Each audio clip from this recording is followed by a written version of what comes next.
সাতকুড়া শ্রী শ্রোতা মহাপীঠের মেন গেটে গর্তেশ্বরী এবং গর্ভেশ্বরী মন্দির এখান থেকে 1 কিলোমিটার ভেতরে অবস্থিত রয়েছে। গেলাম সাতকুড়া শ্রী শ্রোতা মহাপীঠে। ভারত বাংলাদেশ সীমান্তর একদম পাশে শান্ত নিরিবিলি পরিবেশে এই মহাপীঠ অবস্থিত। এই মহাপীঠে একটি নতুন পার্ক আছে। এই পার্কটি 12ই সেপ্টেম্বর 2019-এ উদ্বোধন হয়েছিল। এই পার্কটি সৌন্দর্য দেখার মতো। এইখানে 3টি সুন্দর রাজহাঁস আছে।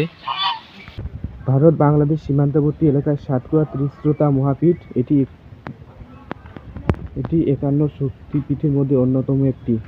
মন্দিরে ঢোকার জন্য এখানে মাথাপিছু 10 টাকা টিকিট কাটতে হয়। এখানে 2টি মন্দির একসাথেই, গর্ভেশ্বরী অ্যান্ড গর্তেশ্বরী।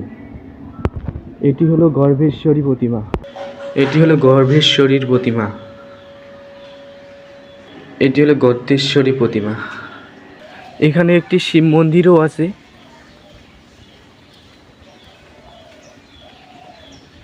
এটি হলো শিব মন্দির। এখানেও 51 শক্তিপীঠের প্রতিমা রাখা আছে।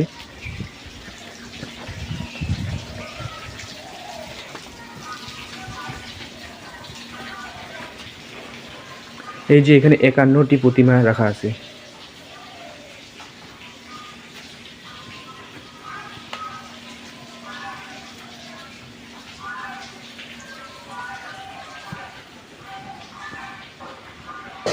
এটি হলো গর্তেশ্বরী মন্দিরের নাটক মঞ্চ।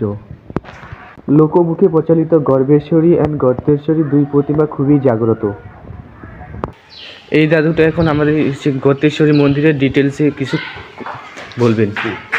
এটা হলো গর্তেশ্বরী ত্রিশতা মহাপীঠ।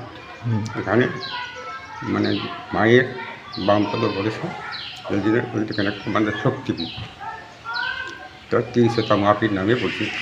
আর এখানে পুজোটা কোন দিনে হয়? এখানে হয় বাসন্তী পূজা চৈত্র মাস। কত তারিখে? এবারে ধরো বাংলা 6ই চৈত্র থেকে 15ই চৈত্র। এখানে শুনলাম যে যজ্ঞ টজ্ঞ হয় নাকি? যজ্ঞ, নবরাত্রি যজ্ঞ হয়। এই আমাদের যজ্ঞ হয়। কতদিন ধরে চলে? 9 দিন ধরে যজ্ঞ হয়। গঙ্গার পুরোহিত আছে পিঠে কানপুর। ঠিক আছে, ধন্যবাদ।